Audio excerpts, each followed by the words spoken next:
Hi hello ನಮಸ್ಕಾರ. ನೀವು ನೋಡ್ತಾ ಇದ್ದೀರಿ ಕರುನಾಡ ಟೈಮ್ಸ್ ಡಿಜಿಟಲ್ ಮೀಡಿಯಾ. ಕರುನಾಡ ರೌಂಡ್ಸ್ಗೆ ಸ್ವಾಗತ.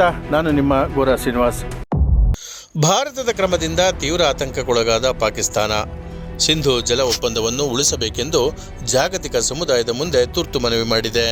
ಗಾಂಜಾ ಮಾರಾಟಕ್ಕೆ ವಿರೋಧ ವ್ಯಕ್ತಪಡಿಸಿದ್ದ ಅಜ್ಜಿಯನ್ನು ಮೊಮ್ಮಗನೇ ಕಲ್ಲಿನಿಂದ ಹೊಡೆದು ಕೊಲೆ ಮಾಡಿರುವ ಆರೋಪ ಶಿವಮೊಗ್ಗದಲ್ಲಿ ಕೇಳಿಬಂದಿದೆ. ದಪ್ಪ ಇದೆಯಾ ಎಂಬ ಕಾರಣಕ್ಕೆ ಪತ್ನಿಯ ಕತ್ತು ಹಿಸುಕಿ ಪತಿ ಕೊಲೆ ಮಾಡಿರುವ ಘಟನೆ ಧಾರವಾಡದಲ್ಲಿ ಬೆಚ್ಚಿ ಬೀಳಿಸಿದೆ.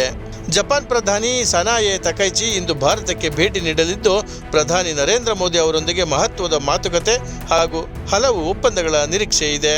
ರೇಣುಕಾಸ್ವಾಮಿ ಕೊಲೆ ಪ್ರಕರಣ ಪ್ರಮುಖ ಸಾಕ್ಷಿಗೆ ಬೆದರಿಕೆ ಹಾಕಿದ ಆರೋಪದಡಿ ಮೂವರನ್ನು ಪೊಲೀಸರು ಮತ್ತೆ ಬಂಧಿಸಿದ್ದಾರೆ. ಮೇಕೆದಾಟು ಪಾದಯಾತ್ರೆಯ ವಿಡಿಯೋ ಕುರಿತು ಸಿಎಂ ಡಿಕೆ ಶಿವಕುಮಾರ್ ಫೇಕ್ ನ್ಯೂಸ್ಗೆ ನಶೆ ಹತ್ತಿಸಿಕೊಳ್ಳಬೇಡಿ ಎಂದು ತಿರುಗೇಟು ನೀಡಿದ್ದಾರೆ.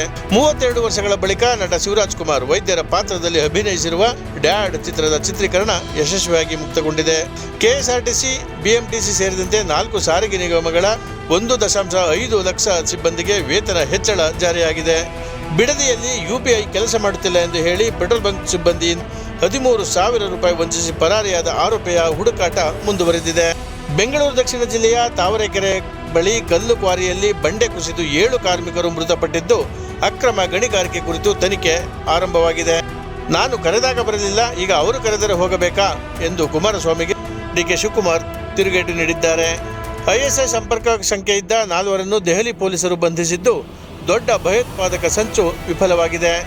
ಆಳಂದ ದರ್ಗಾ ಪ್ರಕರಣ ಸೇರಿದಂತೆ 52 ಪ್ರಕರಣಗಳನ್ನು ಹಿಂಪಡೆಯುವ ರಾಜ್ಯ ಸರ್ಕಾರದ ನಿರ್ಧಾರಕ್ಕೆ ಹೈಕೋರ್ಟ್ ತಾತ್ಕಾಲಿಕ ತಡೆ ನೀಡಿದೆ. ವಿರಾಟ್ ಕೊಹ್ಲಿ ದಾಖಲೆಯನ್ನು ಹಿಂದಿಕ್ಕಿರುವ ಶ್ರೇಯಸ್ ಅಯ್ಯರ್ ಅಂತಾರಾಷ್ಟ್ರೀಯ ಕ್ರಿಕೆಟ್ನಲ್ಲಿ 5,000 ರನ್ಗಳ ಮೈಲಿಗಲ್ಲು ತಲುಪಿದ್ದಾರೆ.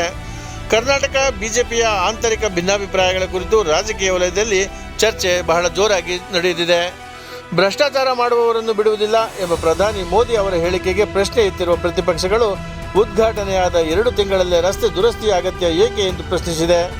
29 ವರ್ಷಗಳ ಬಳಿಕ ಮತ್ತೆ ಪ್ರೇಮ ಕಥೆಯೊಂದಿಗೆ ನಿರ್ದೇಶಕ ನಾಗತಿಹಳ್ಳಿ ಚಂದ್ರಶೇಖರ್ ಮರಳಿ ಬಂದಿದ್ದಾರೆ.